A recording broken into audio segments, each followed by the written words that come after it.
أعوذ بالله من الشيطان الرجيم بسم الله الرحمن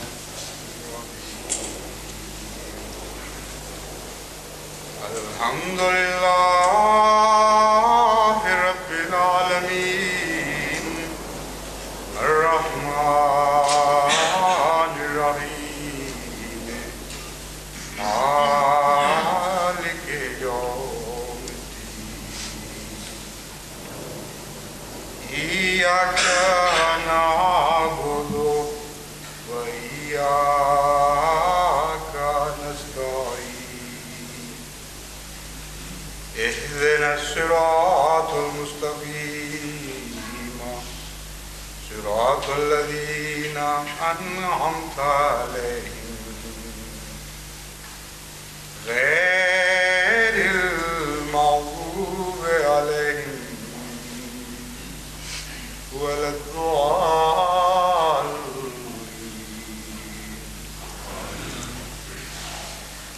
During our discussion last Sunday, we reached پچھلے اتوار کو جو ہم نے باتیں کی تھیں اس میں ہم مالک یوم الدین کی آیت تک پہنچے تھے، اور میں نے بتایا تھا کہ میں ان صفات کا آپس میں جو جوڑ ہے وہ بیان کروں گا جن کا اس آیت میں ذکر ہے. تو ہمیں تھوڑا پیچھے جانا پڑے گا تاکہ ہم اس بحث کو دوبارہ شروع کر سکیں. جو صفات پہلے بیان کی ہوئی ہیں ان کا ذکر کرنا پڑے گا، اور پھر ایک منظم طریق سے ان کا ایک جوڑ بنا کے تو آپ کے سامنے پیش کر پاؤں گا انشاءاللہ. اب سب سے پہلے میں الرحمن کے ساتھ شروع کرنا چاہتا ہوں. رب العالمین ایک حد تک ہم نے اس کے بارے میں بات کی ہے، لیکن اس کا ایک جوڑ بنانے کے لیے رحمان کے ساتھ شروع کرنا پڑے گا، اور اس کی وجہ یہ ہے کہ جیسا کہ میں نے پہلے عرض کیا ہے کہ جو الرحمن اور رحیم کا تکرار ہے وہ بہت ہی اہمیت کا مالک ہے، اور یہ تکرار زیادہ تر قرآن کریم کی وحی سے تعلق رکھتی ہے.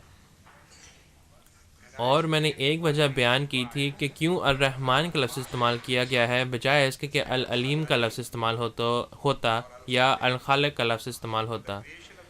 قرآن کریم کی تدوین کے لیے میں نے بتایا تھا کہ الرحمن سب سے مناسب لفظ ہے کہ اس سیاق و سباق میں استعمال کیا جائے. ایک اور وجہ ہے کہ الرحمن کیوں استعمال کیا گیا ہے. ہم ایک ایسے دور میں داخل ہوئے ہیں انسانی ترقی میں جہاں ایک عالمی مذہب کا نازل ہونا ضروری تھا، اور جو رحمان کی صفت ہے اس کا مطلب یہ ہے کہ کوئی ایسا مہربان وجود جو کوئی امتیازی فرق نہیں رکھتا کسی ایک گروہ میں اور ایک دوسرے گروہ میں، وہ چاہے مومنین ہوں، غیر مومنین ہوں، کالے ہوں، گورے ہوں، لال ہوں، پیلے ہوں، جو بھی ہوں، وہ سارے خدا تعالیٰ کی نظر میں ایک ہی ہیں، برابر ہیں، اور اس کی جو مہربانی ہے اس میں کوئی امتیازی فرق نہیں ہے جب وہ اپنی مخلوق کے ساتھ کوئی سلوک کرتا ہے. تو پہلی دفعہ ایسا ہوا کہ کوئی ایسا عالمی مذہب کا نازل ہونا ضروری تھا جس میں کالے، گورے، لال، پیلے سب مخاطب تھے، اور یہ تمام بنی نوع انسان کی خاطر یہ عالمی مذہب نازل ہوا. تو جو سب سے مناسب لفظ معلوم ہوتا ہے وہ الرحمن ہے، کیونکہ ہم نے دیکھا ہے کہ جب خدا تعالیٰ رحمانیت کا سلوک اپنی مخلوق سے کرتا ہے، وہ چاہے مومنین ہوں یا غیر مومنین ہوں، وہ کبھی بھی عام طور پر کوئی امتیازی فرق نہیں رکھتا. مثال کے طور پر اگر آپ موسم کو لے لیں، وہ ہر ایک کو برابر کا اس کے ساتھ سلوک کرتا ہے. بارش جو ہے وہ آتی ہے جاتی ہے، مختلف موسم آتے جاتے ہیں، سائنس کے مختلف فنامنا جو ہیں وہ رونما ہوتے ہیں، اور وہ برابر طور پر ہر ایک کے ساتھ ہوتے ہیں. کسی میں بھی کوئی امتیازی فرق نہیں رکھا جاتا، وہ چاہے خدا تعالیٰ کا پیارا ہو یا نہ بھی ہو، سب خدا تعالیٰ کی نظر میں برابر کا درجہ رکھتے ہیں. تو ایک ایسا مذہب نازل ہونا تھا جو کسی خاص طبقے کے لیے محدود نہیں تھا، مثلا اسرائیلیوں کے لیے یا ایرانیوں کے لیے یا ہندوؤں کے لیے. اس کا ایک اپنا اختیار ہونا چاہیے رحمانیت کی طرف سے. تو جب رحمانیت قرآن کریم کے نازل ہونے کے تعلق میں آتا ہے تو یہ گویا کہ ایک خوشخبری ہے کہ جو مذہبی مفاد ہیں جو پہلے تھے اور جو پہلے صرف مخصوص لوگوں تک محدود تھے، وہ فوائد جو ہیں وہ اب تمام بنی نوع انسان کے لیے ہیں، اور وہ ایک عالمگیر شکل اختیار کر گئی ہے، کیونکہ رحمان خدا ہے جو کہ اب بول رہا ہے اور جو یہ پیغام آگے پہنچا رہا ہے. اور یہ ناممکن ہے کہ رحمان کوئی پیغام پہنچا رہا ہو اور وہ چائنا کو بھول جائے، یا مثال کے طور پہ وہ عرب کو بھول جائے. تمام بنی نوع انسان کا مخاطب ہونا ضروری ہے جب رحمان خدا مخاطب کرے. اور اس کا ایک بڑا خوبصورت پہلو یہ ہے کہ اگر آپ تمام کتب پڑھ جائیں جو کہ مذہبی کتب ہیں جن میں مختلف مذاہب کا ذکر ہے اور مختلف ممالک کا بھی ذکر ہے، تو آپ کو کسی کتاب کا کوئی ایک بھی حوالہ نہیں ملے گا کہ وہ رحمان کے تعلق میں نازل ہوا ہو. جیسا کہ میں نے پہلے عرض کیا ہے کہ قرآن کریم واضح طور پر یہ دعویٰ کرتا ہے کہ الرحمن علم القرآن.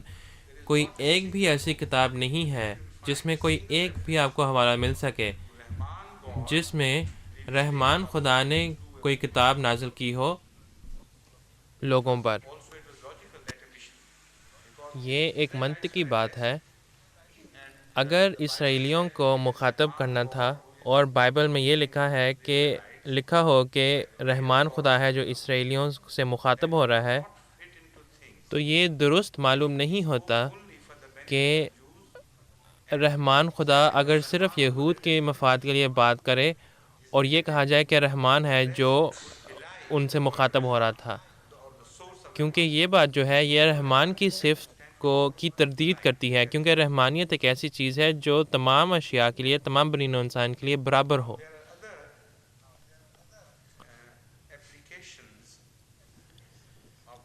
اب رحمانیت کے لفظ کے کئی اور مطالب بھی ہیں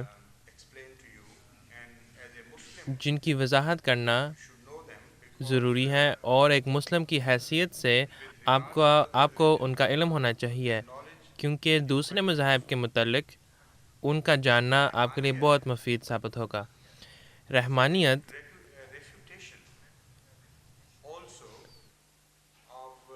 رحمانیت جودائزم کے فلسفے کا ایک رد ہے.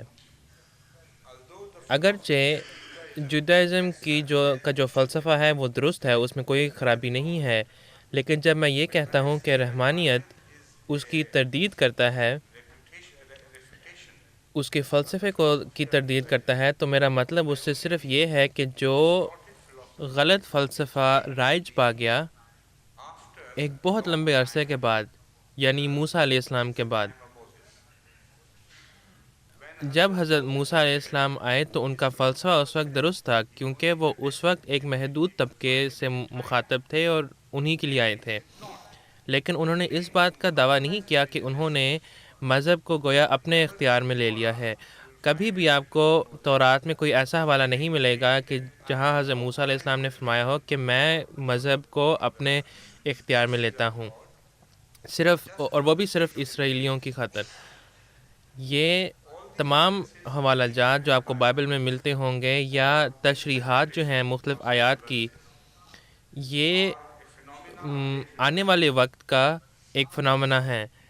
لیکن اب جیسا کہ آپ جودائزم کو دیکھتے ہیں، وہ اس بات کا دعویٰ کرتی ہے کہ جو بھی تعلق خدا تعالیٰ نے کبھی بھی بنی نوع انسان سے رکھا وہ ایک محدود دائرے کے اندر تھا، اور وہ اسرائیلیوں کی خاطر تھا، اور اس کے علاوہ اس نے کبھی کسی اور سے کوئی بات نہیں کی اور کبھی کسی اور طبقہ کے لوگوں کو مخاطب نہیں کیا سوائے اس جگہ کے جہاں پہ اسرائیلی لوگ آباد ہوں. اور وہ کہتے ہیں کہ وہی حقیقی طور پر خدا تعالیٰ کے نمائندگان ہیں، اور وہ بھی تمام بنی نوع انسان کے لیے نہیں لیکن صرف اپنے ہی لیے۔ یہ افسوس کی بات ہے۔ تو رحمانیت ہمیں بتلاتی ہے کہ اگر خدا تعالیٰ رحمان ہے، یعنی کہ اگر وہ تمام مخلوقات کا خالق ہے، اور رب العالمین اس مضمون کو آگے بڑھاتی ہے all the known worlds کہ تمام جہانوں میں in time and in space. And how can وہ خدا تعالیٰ اپنے رحم اور مہربانی کو کیسے محدود کر سکتا ہے ایک خاص طبقے کے لیے؟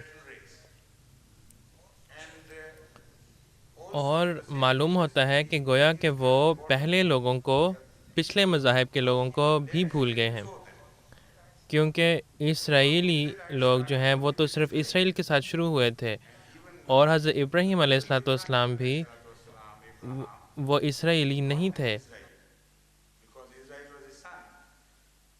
So تو جب اسرائیلی لوگ صرف اسرائیلی لوگ تک ہی خدا تعالیٰ کے رحم کو محدود کر لیں، وہ یہ بھی دعویٰ کرتے ہیں کہ حضرت یعقوب علیہ السلام سے پہلے جو لوگ تھے انہیں رحم کوئی نہیں ملا، وہ رحم کے مستحق نہیں تھے۔ even if they don't make it, that is neither here nor there. صرف ایک خاص طبقہ تھا یا ایک خاص گروہ ایسا تھا کہ جنہوں نے ان جگہوں کو آباد کیا، یہود کے مطابق وہ خدا تعالیٰ کے رحم کے مستحق تھے۔ So Rahman تو رحمان ان تمام باتوں کی تردید کرتا ہے کہ یا تو خدا تعالیٰ تمام بنی نوع انسان کا خدا نہیں ہے، یا پھر تم غلط ہو اپنے اس دعوے میں کہ خدا تعالیٰ صرف محدود لوگوں کے لیے ہے۔ اب جب آپ مختلف یہودیوں کے ساتھ یا عیسائیوں کے ساتھ بحث کرتے ہیں، یا حضور صلی اللہ علیہ وسلم کی پیش گوئی کے متعلق کوئی بات چیت کرتے ہیں، ان کی آمد کے بارے میں بات کرتے ہیں، تو یہ ایک اعتراض ہے جو اٹھایا جاتا ہے۔ اور یہاں پہ عیسائی لوگ یہودی لوگ کے ساتھ مل جاتے ہیں۔ وہ کہتے ہیں کہ خدا تعالیٰ نے صرف یہ وعدہ کیا تھا کہ وہ ابراہیم علیہ السلام کے اولاد کے ساتھ مہربانی کا سلوک کرے گی اور رحم دکھائے گی، اور ان کی اولاد میں سے بھی صرف اسحاق علیہ السلام کا نام لیتے ہیں کہ وہ اس کا مستحق ہیں، اور انہیں اسرائیل بھی کہا جاتا ہے، اور اسماعیل علیہ السلام اس میں سے گویا کہ نکال دیے جاتے ہیں۔ تو خدا تعالیٰ کا رحم صرف ایک خاص طبقہ تک محدود نہیں، لیکن مزید امتیازی فرق پائے جاتے ہیں even in the one single family. ان کے دعوے کے مطابق۔ So تو مضمون جو ہے وہ خدا تعالیٰ کی صفات سے شروع ہونا چاہیے۔ اس کی صفات کی طرف واپس جاتے ہوئے یہ پوچھنا چاہیے کہ کیا تم خدا تعالیٰ کو رحمان خدا مانتے ہو یا نہیں؟ کیا وہ تمام بنی نوع انسان اور کائنات کا خدا ہے یا نہیں؟ کیا مختلف خداؤں نے مختلف کائنات بنائی ہیں؟ کیا مختلف خداؤں نے مختلف لوگوں کو بنایا ہے یا نہیں؟ اب یہودی لوگ توحید پرست ہیں، تو ان کو یہ بات ماننا پڑے گا کہ نہیں، ایک ہی خدا ہے، اور اگر ایک ہی خدا ہے تو پھر یہ ناممکن ہے کہ وہ اپنے آپ کو ہی محدود کر دے کسی خاص طبقے کے لیے، اور اپنے ہی مخلوق میں سے کسی ایک کو مردود کر دے اور دوسرے کو چن لے۔ one part of the same family and choose the other one. So this is why تو اس لیے رحمانیت کو سمجھنا ہمارے لیے بہت ضروری ہے اور بڑا اہم ہے ہمارے لیے، کیونکہ یہ ہمارے بنیادی عقائد میں سے ہے، اور یہ ہماری مدد کرتا ہے کہ ہم دوسروں کے جو غلط عقائد ہیں ان کا بطلان کر سکیں۔ اور جیسا کہ میں نے وضاحت کی ہے کہ ہمیں یہودیت کو بالکل ہی انکار نہیں کر دینا چاہیے، کیونکہ اگر ہم اسے بالکل ہی انکار کر دیں تو ہم خدا تعالیٰ پر گویا کہ اعتراض کرتے ہیں۔ یہودی مذہب جب نازل ہوا تھا تو وہ ایک مکمل مذہب تھا، اور وہ اس وقت کے لوگوں کی جو ضروریات تھیں وہ اس کو پورا کرتی تھی۔ تو خدا تعالیٰ نے اس وقت رحمان کا ذکر کیوں نہیں کیا؟ اس کی وجہ یہ ہے کہ اس وقت مناسب نہیں تھا، کیونکہ خدا تعالیٰ خود ایک محدود دائرے کے اندر رہتے ہوئے ان پر جلوہ گر ہو رہا تھا۔ اس لیے رحمان کی جو صفت ہے اس کا ذکر تورات کی شریعت میں نہیں ہے۔ اب رحیمیت جو ہے یہ عیسائیت کے فلسفے کو رد کرتی ہے، لیکن میں پھر سے آپ کو یاد کراتا چلوں کہ یہ اس عیسائیت کو رد کرتی ہے جو کہ بعد میں آنے والوں نے نئے عقائد بنا کر انہیں اختیار کیا ہے۔ یہ حضرت عیسیٰ علیہ السلام کی عیسائیت کو رد نہیں کرتی۔ رحیمیت کا مطلب یہ ہے کوئی ایسی ذات یا کوئی ایسی صفت جو کہ بار بار دہراتی ہی نہیں، لیکن جب آپ کوئی محنت کرتے ہیں تو آپ کو اپنی محنت سے زیادہ پھل ملتا ہے۔ تو یہ ایک انصاف پسند خدا تعالیٰ نہیں ہے جو قرآن کریم پیش کرتا ہے یا جو سورہ فاتحہ پیش کرتا ہے، بلکہ رحیمیت کے لفظ سے انصاف سے کئی درجہ آگے خدا تعالیٰ منفرد خدا معلوم ہوتا ہے۔ آپ کوئی محنت اگر کریں تو خدا تعالیٰ آپ کو اس سے کئی گنا زیادہ اجر عطا کرتا ہے، اور جب وہ ایسا کر سکتا ہے تو پھر وہ اپنے انصاف پسندی میں کیسے اتنا سخت ہو سکتا ہے۔ اب عیسائیت میں ایک تضاد پایا جاتا ہے۔ وہ یہودیوں پر ان کے انصاف کے تصور کے اوپر جو وہ پیش کرتے ہیں ہنستے ہیں اور مذاق اڑاتے ہیں۔ اب شیکسپیئر کا ایک ڈرامہ تھا جو کہ کلاسیکل بن گیا ہے، اس کا کیا نام تھا؟ شائلا اس کا نام تھا۔ تو وہ شائلا کے اوپر ہنستے ہیں، لیکن جب وہ عیسائیت کو دنیا میں پھیلاتے ہیں تو وہ خدا تعالیٰ کا تصور شائلا کی مانند پیش کرتے ہیں جو معاف نہیں کر سکتا۔ تو تم اتنی صدیوں سے یہودیوں کے انصاف کے اس تصور کے اوپر کیوں ہنستے ہو جب تم نے خود اس طرح کا تصور پیدا کیا ہوا ہے یا اپنایا ہوا ہے؟ تو قرآن کریم میں اللہ تعالیٰ اس آیت کے ذریعے ہماری توجہ اس صفت کی طرف دلاتے ہوئے اس تصور کو رد کرتی ہے جو کہ عیسائیت کا ہے کہ خدا تعالیٰ معاف نہیں کر سکتا اور وہ کسی کو اس کے اجر سے زیادہ دے نہیں سکتا۔ رحیمیت جو ہے وہ صرف زیادہ دینے پر اطلاق نہیں پاتا، بلکہ اس میں بخشش کا ایک مفہوم بھی پایا جاتا ہے۔ اگر کوئی مزدور کوئی گناہ کرے یا کوئی غلطی کرے اور جو مالک ہے جس نے اسے پیسے دینے ہیں، جس نے اس کو مزدوری پہ لگایا ہوا ہے، وہ اتنا ہی اس کی جو تنخواہ ہے وہ کم کر دے، تو وہ ایک رحیم شخص نہیں کہلایا جا سکتا، وہ اس کا بالکل الٹ ہوگا۔ اگر کوئی شخص اس غلطی کو یا اس عیب کو نظر انداز کر دے اور وہ ان عیوب کے باوجود اس کو اس سے زیادہ تنخواہ دے یا زیادہ پیسے دے، زائد دے، تو پھر وہ رحیم ہے۔ تو اگر آپ رحیم خدا میں مانتے ہیں تو پھر عیسائیت کا یہ جو تصور ہے اس کو بالکل بھی نہیں مانا جا سکتا کہ خدا تعالیٰ گناہوں کو معاف نہیں کر سکتا کیونکہ وہ انصاف پسند ہے۔ تو یہ ایک شائلہ ہے جو انہوں نے خدا کا تصور بنایا ہوا ہے، اور کوئی بھی انسان جو کہ عقل مند ہو، سمجھدار ہو، وہ اس کو ہرگز تسلیم نہیں کر سکتا۔ اور یہ سورہ فاتحہ کی جو آیات ہیں یہ ایک اور فلسفے کو رد کرتی ہے جو کہ پینتھیزم کا فلسفہ کہلاتا ہے۔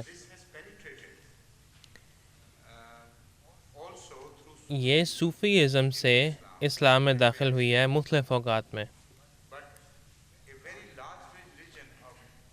لیکن ایک بھاری اکثریت کے لوگ ایسے ہیں جو کہ نہ عیسائیت یا یہودیت یا اسلام سے متاثر ہیں، وہ پینتھیزم میں ایمان رکھتے ہیں۔ تو اس تصور کی تردید کر کے یہ آیات تمام بنی نوع انسان کو شامل کرتی ہیں۔ اب ایک اور بات ہے، لیکن اس کی طرف میں بعد میں آؤں گا۔ رب العالمین ریڈیمشن کے فلسفے کو رد کرتی ہے جو کہ ہندو لوگ پیش کرتے ہیں۔ اور پیدائش کا جو فلسفہ ہے جو مختلف ہندو لوگ پیش کرتے ہیں اس کو بھی رد کرتی ہے. تو جب ہم یہ باتیں مکمل کر لیں گے پھر یہ موضوع مکمل ہو جائے گا. ہر ایک فلسفہ جو بظاہر اسلام کا مقابلہ کر سکتی ہے ان کا جواب ان مختصر آیات میں دیا جا چکا ہے، اور جو بنیادی باتیں ہیں اس فلسفے کی ان کو تباہ کر دیا گیا ہے تاکہ آپ کو گہرائی میں جا کے کسی فلسفے کو رد کرنا نہ پڑے. جو بنیادی باتیں ہیں اس فلسفے کی وہ سورہ فاتحہ کی آیات سے بالکل تباہ ہو جاتی ہیں، اور ایسے ہی ہونا تھا کیونکہ سورہ فاتحہ جو ہے وہ قرآن کریم کی بنیادی صورت ہے. تو ضروری تھا کہ ان آیات میں جو ضروری باتیں ہیں بنیادی باتیں ہیں انہی کا ذکر ہو، اور جو مزید تشریحات ہیں وہ دوسری صورتوں میں موجود ہے.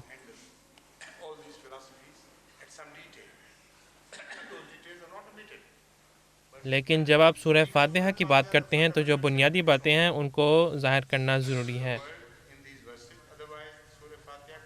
ورنہ سورہ فاتحہ القرآن نہیں کہلا سکتی، یا قرآن العظیم، یا کوئی کتاب یا کوئی ایسی آیت جو ہر چیز کا احاطہ کرے جو انسان سے تعلق رکھتی ہو. اب میں ان دو فلسفوں کی تردید کی طرف آتا ہوں. پینتھیزم جو ہے وہ ایک ایسے خدا کی بات کرتا ہے جو کہ قدرت کا ایک فنامنا ہے، اور وہ اسے قدرت کا ایک امتیازی وجود نہیں مانتی. یہ ایک ایسا تصور ہے جو کہ ورڈزورتھ نے اور کولرج نے دونوں نے اپنے شاعرانہ کلام میں اس کا اظہار کیا ہے.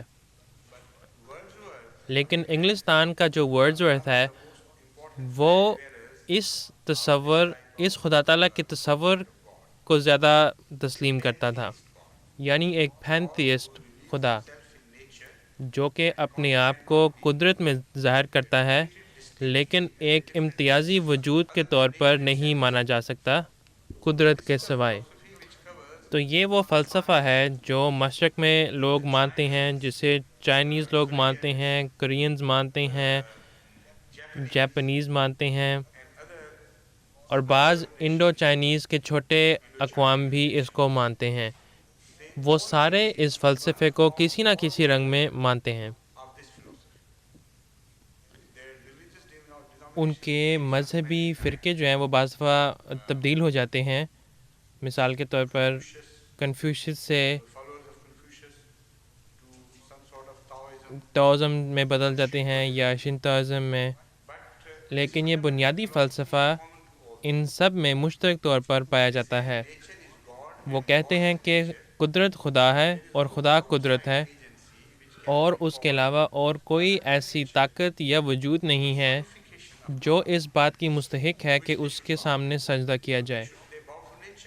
تو اس لیے وہ قدرت کے سامنے سجدہ ریز ہوتے ہیں، اور وہ یہ سمجھتے ہیں کہ ان کے جو بڑے ہیں اور جو ان کے آباء و اجداد ہیں وہ بھی اس لحاظ سے قدرت کا ایک حصہ ہیں، اور ان کی بھی عبادت اسی رنگ میں کی جانی چاہیے، یعنی جس طرح قدرت کی جاتی ہے.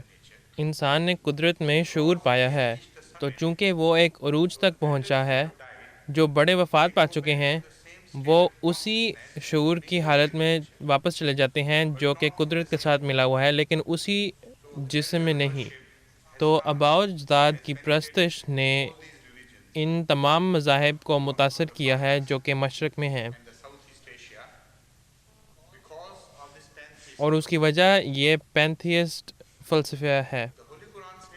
قرآن کریم فرماتا ہے الحمدللہ رب العالمین، کہ تمام تعریفیں خدا تعالیٰ ہی کے لیے ہیں جو کہ تمام جہانوں کا رب ہے. اب عالم ایک ایسی چیز ہے جو کہ خود بخود وجود میں نہیں آ سکتی.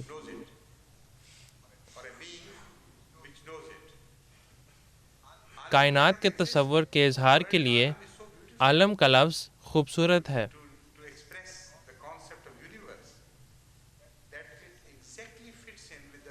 اور وہ قرآن کریم کے فلسفے کے عین مطابق ہے.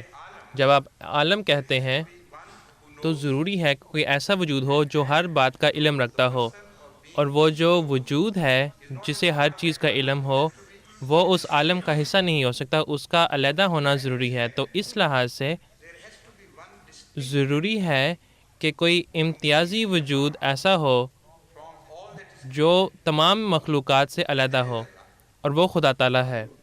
اور اس وجود کی وضاحت رب العالمین سے بھی کی گئی ہے جو اس عالم کو قائم رکھنے والا ہے.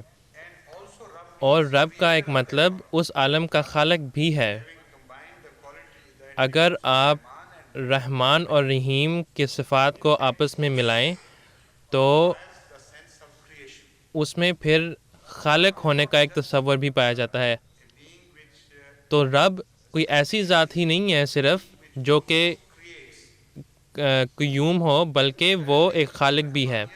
پھر رحمانیت کا تیسرا مطلب مالکیت ہے، جو تمام اشیاء کا مالک ہو. تو ایک ملکیت ہے اور ایک مالک ہے، ایک غلام ہے اور ایک مالک ہے، ایک جانی پہچانی ہے اور ایک ذات اسے جانتا ہے. تو یہ تمام باتیں اس بات کی وضاحت کرتی ہیں کہ پینتھیزم کا کوئی بھی تصور اسلام یا قرآن کریم کے حوالے سے تسلیم نہیں کیا جا سکتا. لیکن یہ ایک دعویٰ ہی نہیں ہے صرف، جیسا کہ میں نے پہلے بتایا ہے. قرآن کریم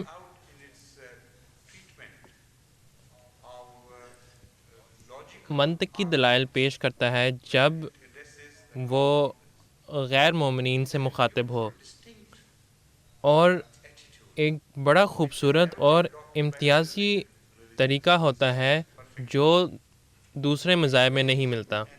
قرآن کریم کوئی دعویٰ کرتا ہے اور اسی دعویٰ میں آپ کو اس کی دلیل بھی مل جاتی ہے.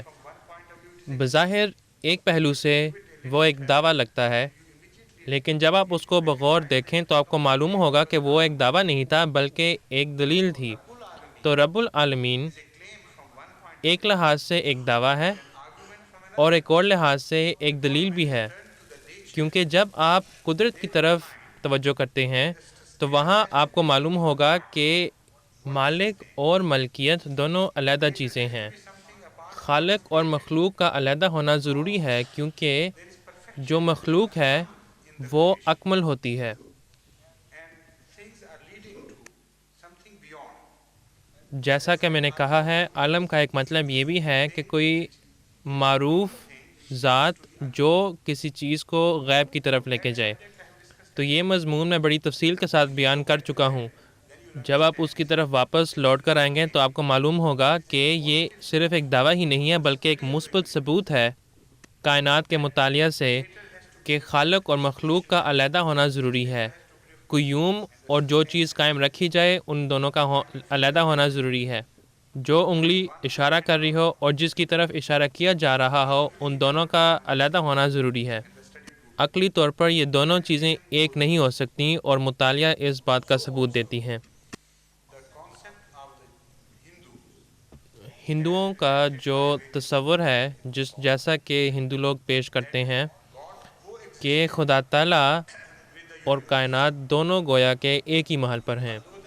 اگرچہ وہ پینتھیسٹ نہیں ہیں، یہ ہندوؤں کے فلسفے کا فرق ہے اور پینتھیسٹ کے فلسفے کا فرق ہے.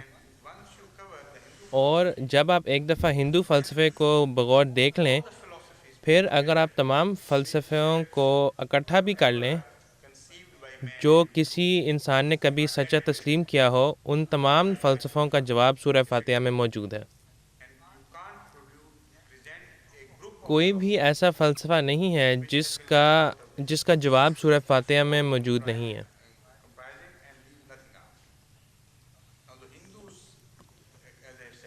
جیسا کہ میں نے عرض کیا ہے، ہندو لوگ یہ دعویٰ کرتے ہیں کہ خدا تعالیٰ ایک علیحدہ وجود ہے، لیکن وہ ایک خالق کے طور پر نہیں ہے بلکہ وہ کسی اور وجود کے ساتھ گویا کہ ہم وجود ہے، یعنی کو ایگزسٹر ہے.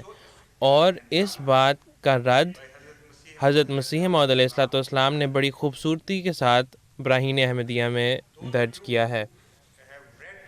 آپ میں سے وہ لوگ جنہوں نے اس کتاب کو پڑھا ہوگا، application of mind. سب کے لیے ضروری ہے کہ وہ ان باتوں کو مد نظر رکھتے ہوئے اس کتاب کو پڑھے، Otherwise, you will not. ورنہ آپ کو سمجھ نہیں آئے گی۔ It's a concentrated book. یہ انتہائی ضخیم کتاب ہے At times, کہ بعض اوقات آپ اس کتاب کی خوبصورتی سے لطف اندوز نہیں ہو سکتے کیونکہ وہ عام لوگوں کے لیے انتہائی ضخیم کتاب ہے، at times you may go to اور بعض دفعہ شاید آپ کو نیند بھی آ جائے پڑھتے پڑھتے، heavy reading for you. کیونکہ وہ بڑی مشکل کتاب ہے۔ When you go to for light reading, جب آپ کوئی ایسی کتاب پڑھیں جس میں fiction who it is seldom that تو بہت کم ایسا ہوتا ہے کہ آپ سو جائیں، لیکن اگر آپ اپنے نصاب کی کتابیں پڑھیں تو پھر آپ کو پتہ چلے گا کہ آپ کو کتنی جلدی نیند آئے گی۔ this is exactly بعض لوگ کہتے ہیں کہ یہ بوریت ہے، لیکن یہ بوریت نہیں ہے۔ the subject. There is nothing جو مضمون ہے اس میں تو کوئی ایسی بوریت نہیں ہے، لیکن you lack. آپ میں کوئی ایسی کمی ہے کہ آپ اس کو صحیح طرح سے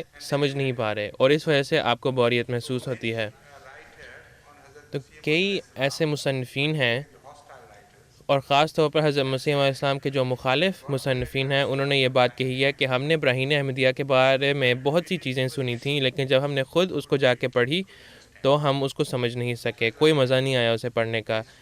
ایسے معلوم ہوتا تھا کہ جس طرح یہ کوئی طالب علم ہے جو آئنسٹائن کو سمجھنے کی کوشش کر رہا ہے، یعنی کہ اتنی مشکل کتاب ہے کہ آپ بمشکل پہلا صفحہ ہی پڑھیں تو آپ کو نیند آنی شروع ہو جاتی ہے۔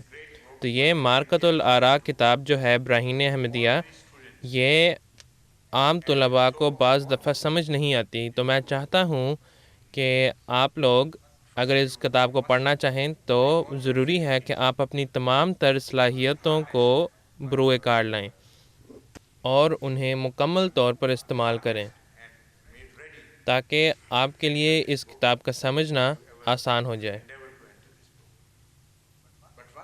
لیکن جب آپ اس کتاب کو پڑھیں گے، جب آپ اس کو سمجھنا شروع کریں گے، پھر آپ کو معلوم ہوگا کہ حضرت مسیح علیہ السلام کے وقت کے جو بڑے بڑے علماء ہیں، انہوں نے اس کی کتنی عزت کی اور اس کی کتنی تعریفیں کی ہیں۔ یہ ایک ایسی کتاب ہے جو تاریخ میں ایک امتیازی حیثیت رکھتی ہے۔ یہ ایک ایسی کتاب ہے جس نے اسلامی علوم و معارف میں نئے نئے دروازے کھولے ہیں، اور حضرت مسیح موعود علیہ السلام نے بڑے مثبت انداز میں بڑی وضاحت کے ساتھ گہرائی میں جا کے ان چاروں فلسفوں کا رد بیان فرمایا ہے، اور خاص طور پر ہندو فلسفے کا رد فرمایا ہے اس کتاب براہین احمدیہ میں۔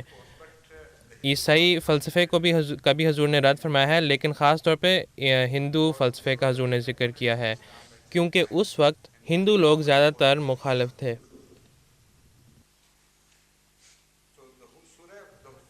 تو سورہ فاتحہ ہمیں بتلاتی ہے رب العالمین الرحمن اور الرحیم کہ خدا تعالیٰ ہم وجود نہیں تھا، یعنی کو ایگزسٹنٹ نہیں تھا، بلکہ ایک خالق تھا جسے تمام اشیاء کا علم تھا اور تمام ضروریات کا بھی علم تھا۔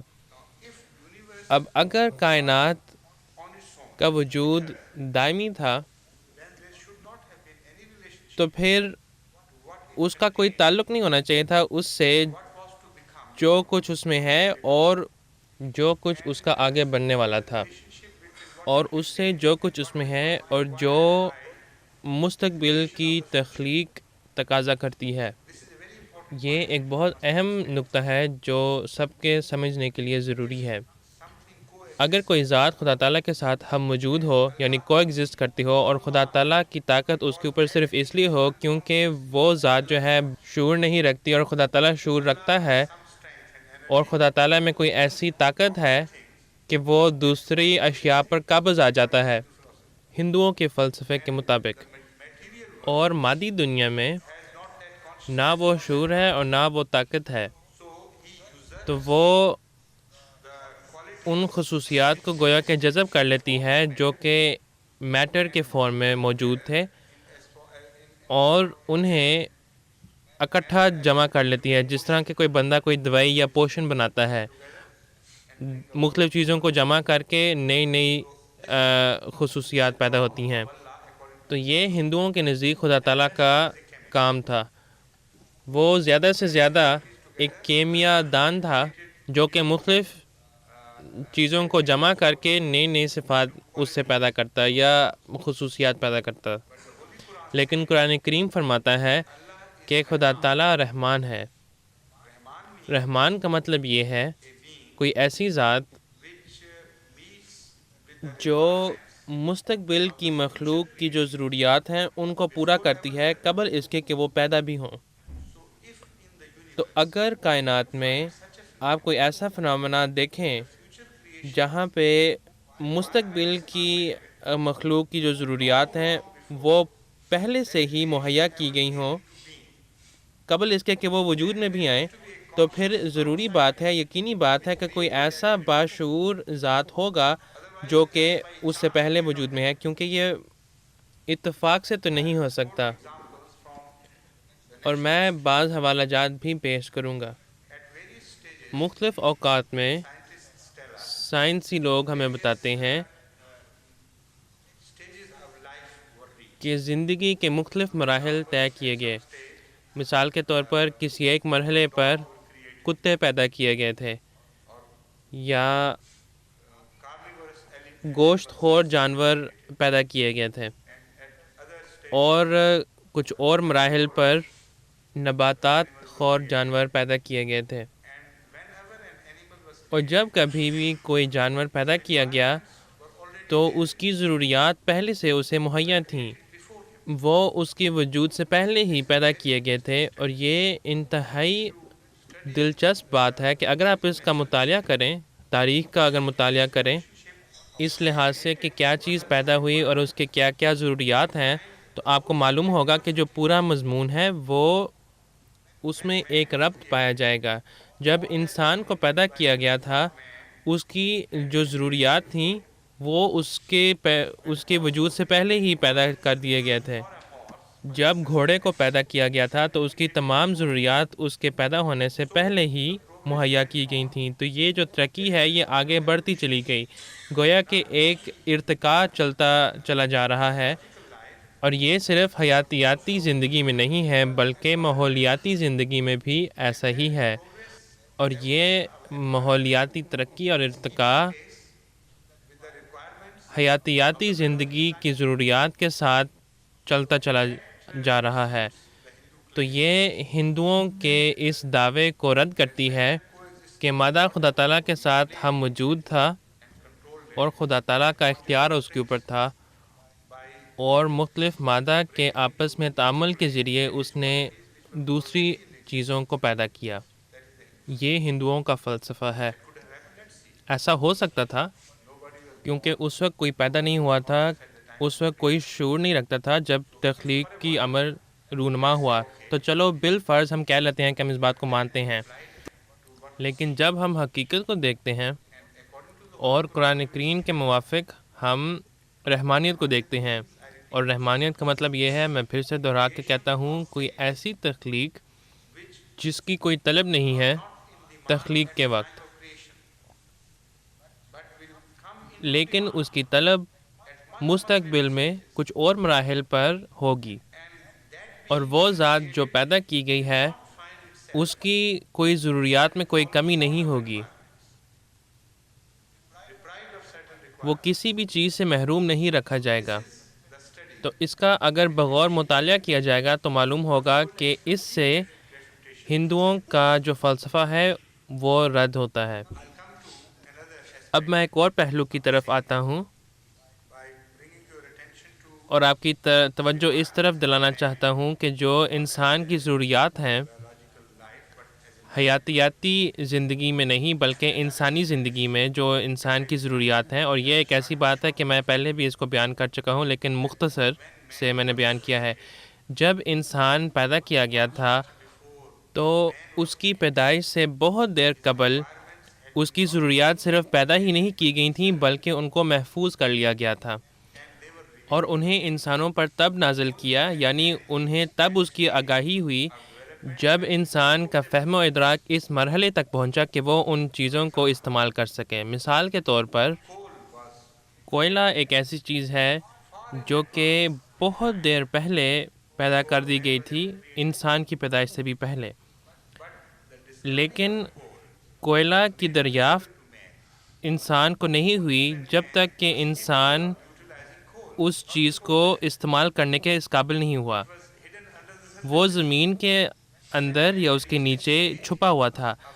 جب انسان نے سائنسی ترقی حاصل کی اور اس کا علم بڑھا کہ وہ ایسی اشیاء کو دریافت کر سکے اور انہیں مختلف مقاصد کے لیے استعمال کر سکے، مثلاً ایکسٹرنل کمبشن انجن کے لیے، تو صرف تب ہی تھا کہ کوئلہ جو ہے وہ انسان کے استعمال کے لیے دستیاب ہوا. ایکسٹرنل کمبشن انجنز بہت دیر بعد میں وجود میں آئے تھے، یا ایسے کہہ لیں کہ انسان ایک ایسے مرحلے تک پہنچا جہاں اس کا علم اور فہم و ادراک اس حد تک پہنچ گیا کہ وہ ایکسٹرنل کمبشن انجن بنانے کا اس قابل بن گیا. اور کوئلہ اس کے لیے کافی نہیں تھا بلکہ تیل اس کے لیے درکار تھا، اور یہ تیل جس کی ضرورت اس کو بعد میں آنے والی تھی وہ اس کی پیدائش سے بھی بہت دیر پہلے مہیا کر دی گئی تھی، بنا دی گئی تھی، یا بلکہ ان کے آباء و اجداد کی پیدائش سے بھی پہلے مہیا کر دی گئی تھی. ان کے بھی آباء و اجداد سے بھی پہلے یہ مہیا کر دی گئی تھی. اتنی دیر پہلے یہ مہیا کر دی گئی تھی کہ انسان کی پیدائش سے 3 ارب سال پہلے لوہا صرف بنایا ہی نہیں گیا تھا بلکہ اسے ایسے طریقے سے محفوظ کر لیا گیا تھا کہ وہ ضائع نہ ہو اور وہ دوسری اشیاء کے ساتھ خلط ملط ہو کر ضائع نہ ہو. وہ محفوظ رکھا گیا بعض جگہوں پر تاکہ انسان جو ہے جب اس کو اس کی ضرورت پڑے تو وہ اس کو حاصل کر سکے. یہ رحمانیت ہے. تو آپ یہ کیسے کہہ سکتے ہیں کہ خدا تعالیٰ مردہ مادے کے ساتھ ہم موجود تھا اور انہیں ملانے سے جاندار اشیاء پیدا کی؟ کیونکہ اس صورت میں رحمانیت کا تصور درہم برہم ہو جاتا ہے. صرف ایک باشعور ذات ہی ہے جو اپنی مخلوق کا ایک پہلے بلو پرنٹ بنا سکتا ہے اور پھر گہرائی میں جا کے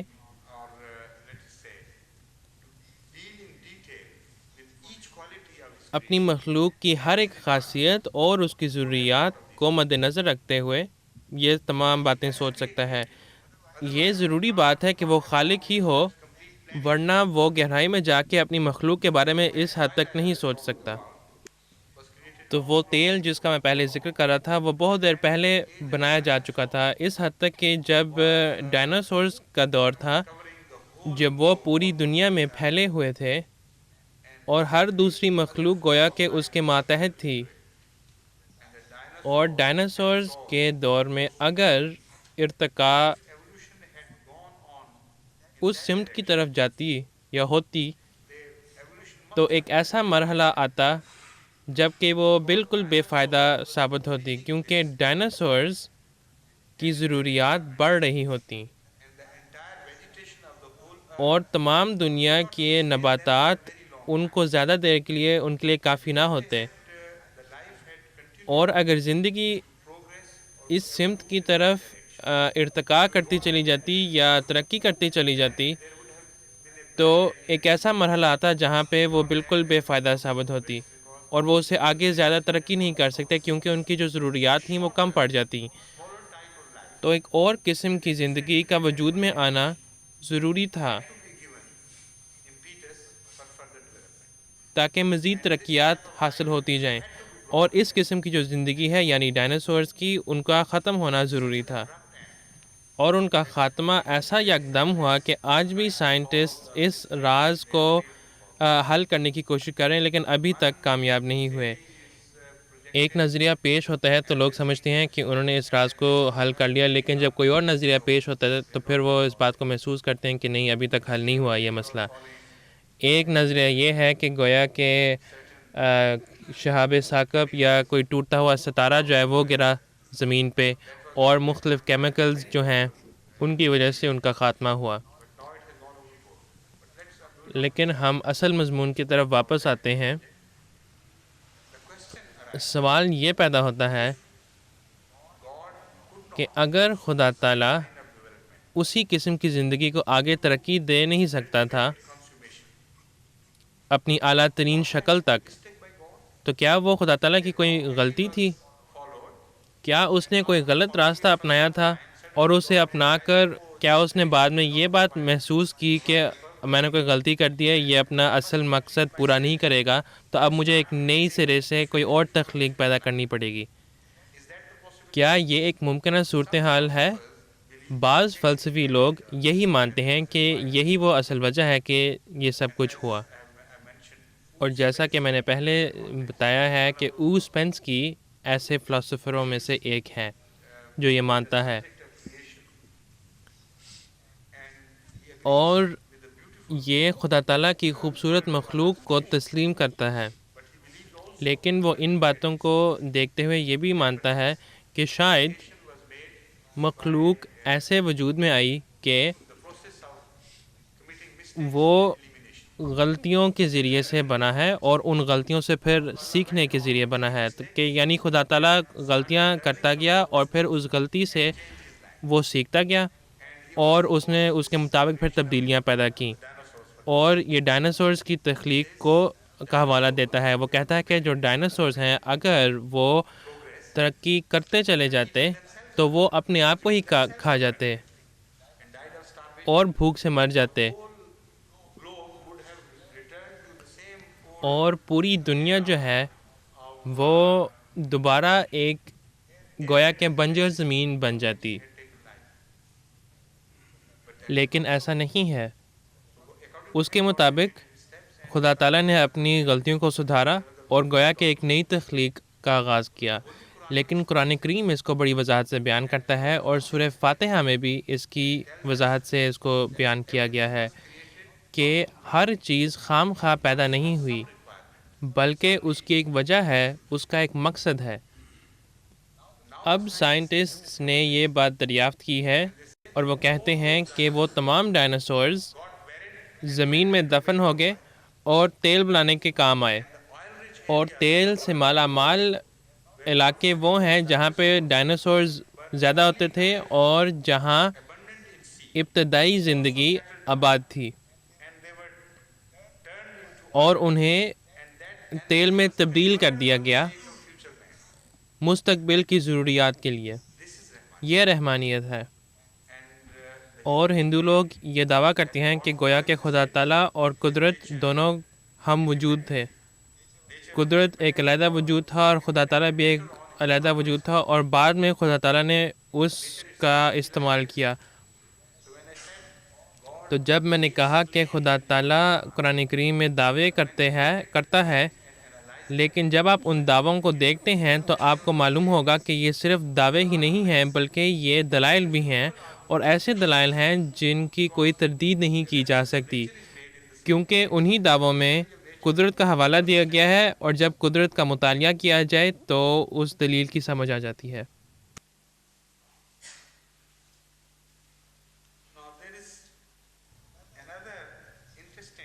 اب ہم ان صفات کے باہمی تعلق کے متعلق بات کرتے ہیں۔ اب ہم یہ سمجھتے ہیں کہ یہ دونوں الفاظ یا صفات کس لحاظ سے ان کو رکھا گیا ہے۔ آپ کو پتہ چلے گا کہ رحمانیت ربوبیت کے سب سے نزدیک ہے اور رحیمیت مالکیت کے سب سے نزدیک ہے، اور یہ کوئی اتفاق نہیں ہے، یہ خدا تعالیٰ کی تقدیر کے عین مطابق ہے، اور حضور صلی اللہ علیہ وسلم نے اس کی وجہ بیان فرمائی ہے۔ وہ فرماتے ہیں کہ الرحمن رحمان الدنیا والرحیم رحیم الآخرہ۔ اس ایک فقرے میں حضور نے بڑی حکمتوں کی باتیں کی ہیں، اور قرآن کریم کی ان آیات کی تفسیر کے اوپر روشنی ڈالتی ہیں۔ الرحمن الرحمن الدنیا، یعنی کہ جو رحمانیت کی صفت یا خاصیت ہے وہ بنیادی طور پر گزشتہ دنیا پر اطلاق پاتی ہے، یا مادی دنیا پر اطلاق پاتی ہے، یا اس دنیا پر جو ہمارے سب سے قریب ہے اس پر اطلاق پاتی ہے، اور رحیمیت جو ہے وہ رحمانیت سے نکلتی ہے travels in the future اور مستقبل میں بڑھتی چلی جاتی ہے جب تک کہ مالکیت تک نہیں پہنچتی اور اس کے ساتھ شامل نہیں ہوتی، because Rahimiyat deals کیونکہ رحیمیت the law of crime and punishment. گناہ اور سزا اور محنت اور اجر کے قانون کے معاملے میں کام کرتی ہے، اور مالک وہ ذات ہے جو کسی کو اجر دیتی ہے یا اسے سزا دیتی ہے۔ تو رحیمیت اور مالکیت کا آپس میں ایک قدرتی تعلق ہے، Juxtaposition to Malikiyat. And Rahmaniyat has been mentioned اور رحمانیت closer to Rubu ربوبیت کے زیادہ نزدیک ہے، اور اس کی وجہ یہ ہے relationship with the کہ اس کا تعلق صرف مذاہب کی دنیا کے ساتھ نہیں ہے بلکہ غیر مذاہب کی دنیا کے ساتھ بھی ہے۔ non-religious world. As such, I mean, before قبل اس کے کہ کوئی بھی مذہب بنا ہوا ہوتا، رحمانیت اپنا کام کر رہی تھی، اور رحمانیت رحیمیت سے پہلے کام کر رہی تھی، اور اس نے دنیا پیدا کی۔ اب دنیا اور آخرہ یہ ایک تعلق ہے جو حضور صلی اللہ علیہ وسلم نے بیان فرمایا ہے۔ حضور صلی اللہ علیہ وسلم کی یہ حدیث اس دنیا کو اور اگلے دنیا کو الگ نہیں کرتا۔ دنیا ہر اس بات پر اطلاق پاتی ہے جو کہ قریب ہے یا جو پہلا مرحلہ ہے۔ وہ تمام چیزیں جو پہلے مرحلے میں ہیں وہ دنیا ہے، اور جو کچھ اس کے نتیجے میں بنتا ہے وہ آخرہ ہے۔ شروع جو ہے وہ دنیا ہے اور اختتام آخرہ ہے، اور یہ ایک ایسی بات ہے جو دنیا میں ہر جگہ نظر آتی ہے۔ آپ اگر کسی چیز کے ساتھ شروع کریں تو وہ آپ کی دنیا ہے، اور جب آپ اختتام تک پہنچتے ہیں تو وہ آخرہ ہے۔ تو حضور صلی اللہ علیہ وسلم نے اس بات کی طرف نشاندہی کی کہ رحمانیت کے بغیر آپ کہیں سے شروع بھی نہیں کر سکتے، کیونکہ رحمانیت وہ طاقت ہے جو ہر مخلوق کے پیچھے ہے۔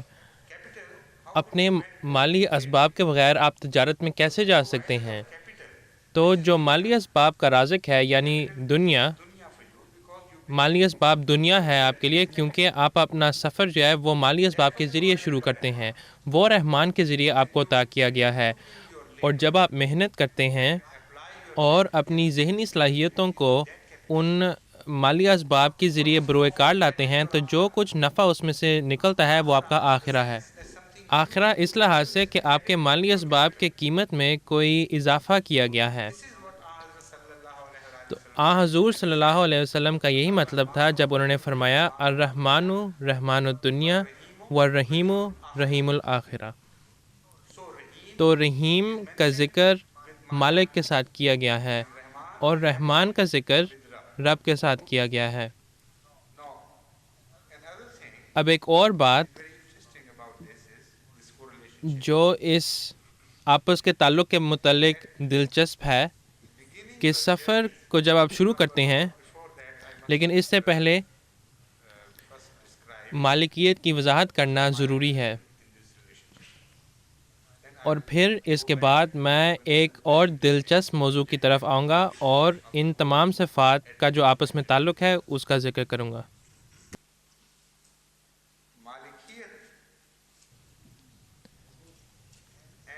مالکیت، رحیمیت، رحمانیت اور ربوبیت، اگر پیچھے کی طرف ہم جائیں تو ان کا آپس میں ایک کامل تعلق ہے، مکمل تعلق ہے۔ اگر ایک بھی لفظ نکال دیا جائے تو بات ادھوری سی ہو جاتی ہے۔ ان چاروں صفات کا اسی ترتیب سے آنا ضروری تھا، ورنہ کائنات کا جو تصور ہے وہ نامکمل ہوتا، اور جو ضمانت انسان کو دی گئی ہے وہ نہیں دی جا سکتی تھی اگر ایک بھی لفظ نکالا جاتا یا اگر اسے سیاق و سباق سے نکالا جائے۔ ربوبیت ہمیں بتلاتی ہے یا یہ پیغام دیتی ہے کہ آپ کو ایک ذات سے پیدا کیا گیا تھا جس نے آپ کو اٹھایا جب کہ آپ کچھ بھی نہیں تھے۔ هل أتى على الإنسان حين من الدهر لم يكن شيئا مذكورا، یہ ہے ربوبیت کا مطلب کہ آپ اپنے ماضی کی زندگی پر تدبر کیوں نہیں کرتے؟ آپ ایک ایسی چیز تھے جو اس قابل بھی نہیں تھے کہ آپ کا ذکر کیا جائے.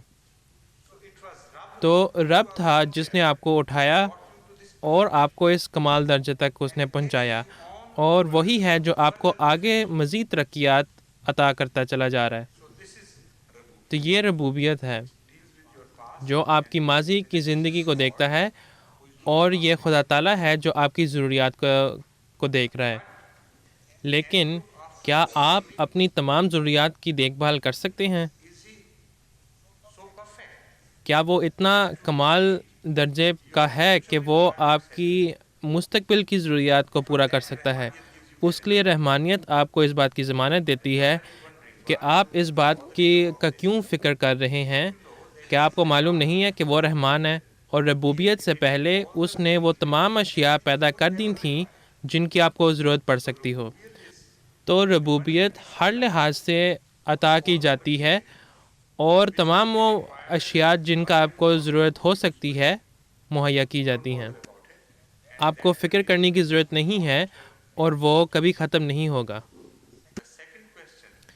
دوسرا سوال جو کسی کے ذہن میں آ سکتا ہے یہ ہے کہ اگر خدا تعالیٰ یہ سب کام کر رہا ہے اور رحمان خدا نے ہمیں تمام اشیاء مہیا کی ہیں، اور رب ہمیں ایک نچلی سطح سے لے کے اوپر کی سطح تک لے کر جا رہا ہے، تو پھر ہم کچھ بھی نہیں کرتے. ہم محنت کیوں کریں؟ ہم مشقت کیوں کریں؟ ہم جو مرضی کریں ہم اوپر کی طرف جائیں گے. تو خدا تعالیٰ کہتا ہے کہ نہیں، وہ رحیم بھی ہے. جب وہ آپ کو کوئی صلاحیتیں عطا کرتا ہے تو ان صلاحیتوں کو بروئے کار لانا ضروری ہے، اور ان کا آپس میں تعامل آپ کی ترقی میں مدد کرے گا. اور اسی طریقے سے رب کام کرتا ہے. مخلوق کا اپنے خدا سے تعلق کے مختلف مراحل ہیں.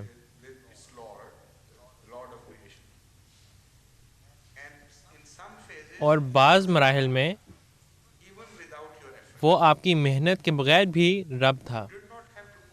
آپ کو کوئی محنت یا مشقت کرنے کی کوئی ضرورت ہی نہیں ہے، اور آپ کلیتاً اپنے رب کے ہاتھوں میں ہیں. وہ تعلق ختم ہو جاتا ہے جب انسانی زندگی شروع ہوتی ہے ایک لحاظ سے، اور ایک لحاظ سے جاری رہتی ہے. لیکن ایک لحاظ سے وہ بالکل ختم ہو جاتی ہے انسانی زندگی کے شروعات کے ساتھ. تمام غیر جاندار اشیاء کا تعلق اپنے خدا کے ساتھ ایسا ہی ہے. ہائیڈروجن کا ایک ایٹم کو کچھ بھی کرنے کی ضرورت نہیں ہے. ہائیڈروجن کے 2 ایٹمز کو کچھ کرنے کی ضرورت نہیں ہے کہ وہ آکسیجن کے ایک ایٹم کے ساتھ ملیں تاکہ پانی بنے، جو کہ ایک قسم کی ترقی ہے. وہ مکمل طور پر کسی بیرونی طاقت کے قابو میں ہے، اور اس کے ذریعے یعنی ربوبیت کا اثر غیر جاندار اشیاء پر ہونے سے خدا تعالیٰ نے دنیا میں ترقی عطا کی. لیکن زندگی کے شروع میں ایک نیا طرز یا طریقہ شروع ہوتا ہے، اور وہ رحیمیت کا طرز تھا، جہاں پہ آپ کو یقینی طور پر ترقی ملے گی، حاصل ہوگی. آپ اونچائیاں حاصل کریں گے، لیکن صرف تب اگر آپ اپنی محنت اور مشقت خود کریں گے، اور وہ بھی صحیح طور پر. اگر آپ ایسا نہیں کریں گے تو پھر ممکن ہے کہ آپ اسے کھو دیں جو آپ نے حاصل کیا ہوگا، اور ترقی کرنے کی بجائے آپ تنزل کی طرف جائیں گے.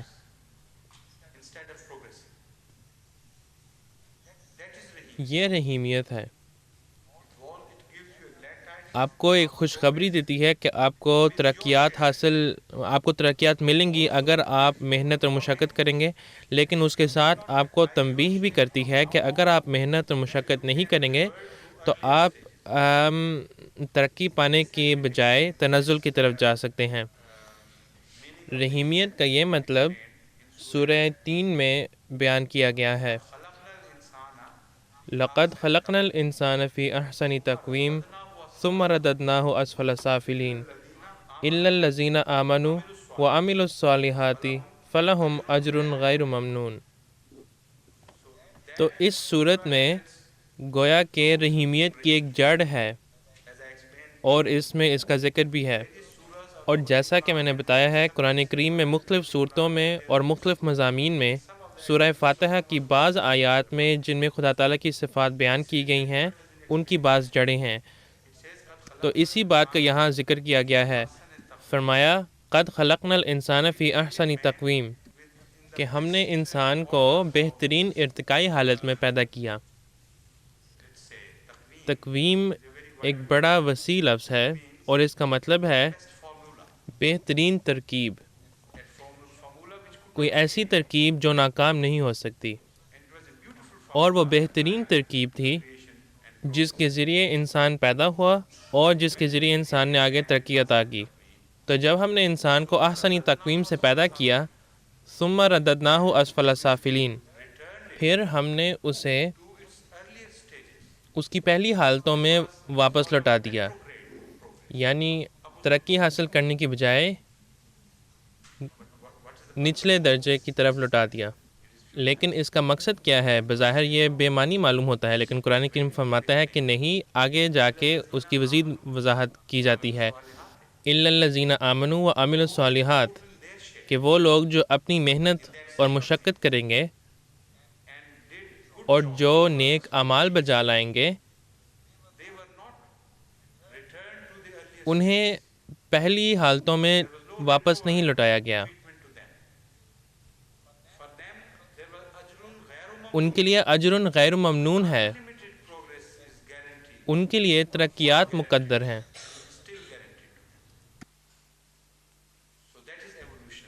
تو یہ ارتقاء ہے رحیمیت کے ماتحت۔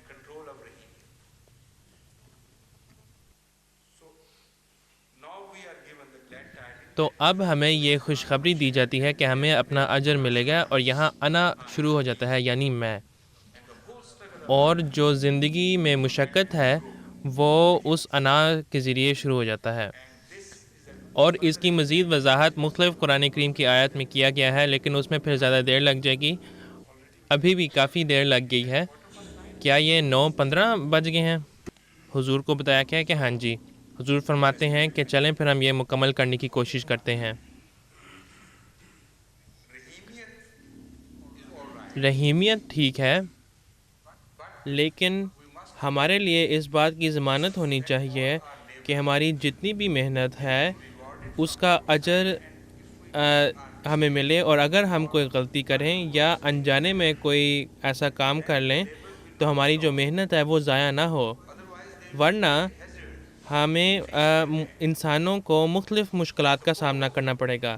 فرض کریں کہ اگر جو ذات رحیم ہے وہ اتنی دیر تک زندہ نہیں رہتا کہ جو پروسیس ہے وہ کامل ہو جائے۔ کئی ایسی مائیں ہوتی ہیں جو مر جاتی ہیں اور اپنے بچوں کو یتیم چھوڑ دیتی ہیں قبل اس کے کہ وہ ایک بلوغت کی عمر کو پہنچ جائیں۔ بعض گورنمنٹس وعدہ کرتی ہیں اپنے لوگوں سے، ان لوگوں سے جو اس ملک میں آباد ہیں، کہ اگر آپ ہمارے ساتھ مل کر کام کریں، اپنی محنت کریں اور فلاں کام کریں تو پھر ہم اس کے مطابق آپ کو اس کا اجر بھی دیں گے۔ لیکن مختلف صنعتی پروگرامز جن کا آغاز گورنمنٹس کرتے ہیں، اور جب اجر دینے کا وقت آتا ہے تو وہ گورنمنٹ ختم ہو جاتی ہے، کوئی نیا انقلاب برپا ہوتا ہے اور کوئی اور گورنمنٹ آ کر اپنا راج کرتی ہے، تو اس لیے کوئی ضمانت نہیں ہے، لیکن مالک جو ہے وہ ضمانت دیتی ہے، اور مالک ہی نہیں بلکہ مالک یوم الدین، جس کا مطلب یہ ہے کہ ہر قسم کا اجر کلیتاً خدا تعالیٰ کے اختیار میں ہے۔ آپ کا تعلق ایک ایسے خدا سے پیدا ہو گیا ہے جو صرف شروع کا خدا نہیں ہے بلکہ آخر کا بھی خدا ہے، تو وہ آخر کبھی بھی آ سکتا ہے، وہ جلدی بھی آ سکتا ہے یا دیر سے بھی آ سکتا ہے، اس ترجمے کے مطابق جو آپ یوم کا کریں، اور یوم کے اس دورانیہ کے مطابق رحمان ہمیشہ شروع میں ہوتا ہے، رحیم درمیان میں ہوتا ہے، اور مالک آخر میں ہوتا ہے. اور انسان کی طرف سے کوئی محنت یا مشقت ایسی نہیں ہو سکتی کہ اس کا اجر نہ دیا جائے، کیونکہ مالک یوم الدین یہ ہمیں بتلاتی ہے کہ ہر آخر کے لیے آپ کو ایک مالک نظر آئے گا جو آپ کو اجر دینے کے لیے تیار ہے. اور یہ بڑی خوبصورتی سے قرآن کریم کی مختلف آیات میں اس کا ذکر کیا گیا ہے. اب جب آپ ان آیات کو پڑھیں گے تو آپ کو ان کی خوبصورتی کا اندازہ ہوگا جب آپ انہیں مالک کے نظریے سے پڑھیں گے اور جب آپ انہیں اس ترتیب سے دیکھیں گے.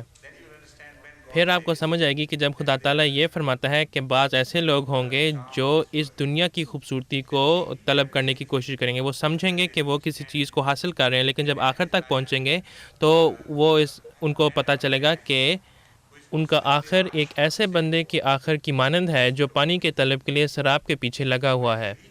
تو جب وہ اس مرحلے تک پہنچے گا جہاں اس کا خیال ہوگا کہ وہاں سراب ہے، تو وہاں وہ خدا تعالیٰ کو پائے گا، اور وہ یا تو اسے کوئی اجر دے گا یا کوئی سزا دے گا اس کے لیے جو اس نے کیا ہوگا مالک کے طور پر. تو وہ مالک، اس سے ملاقات صرف موت کے بعد نہیں ہونا، جیسا کہ میں نے پہلے بتایا ہے، وہ مالک تمام اجر کے فنومنا کا مالک ہے.